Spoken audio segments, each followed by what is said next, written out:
Well, greetings and welcome to another Proverb with the President. We're still in chapter 14 of Proverbs, verse 34, a fairly familiar proverb perhaps to you.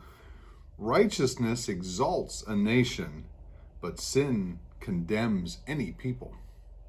Whether we feel it or not, whether we can sense the gradual movement either toward or away from God as a society and as individuals, righteousness or the lack of it has a clear influence on the future of any nation. We sometimes attempt to define that righteousness by an allegiance to a political party or a popular belief of the day. I believe measuring righteousness by this test is risky at best.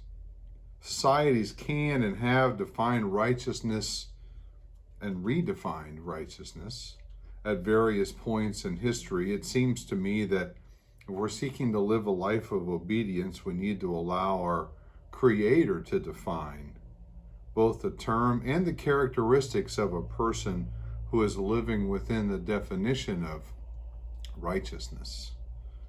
One author sees righteousness as being considered right in God's eyes.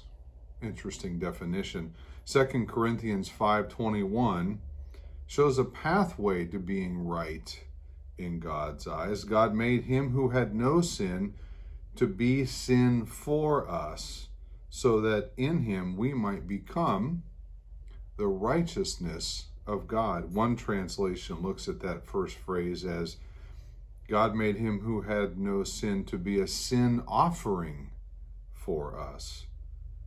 So how is a nation to be viewed as righteous when individuals that make up that nation place their faith and obedience in Jesus Christ?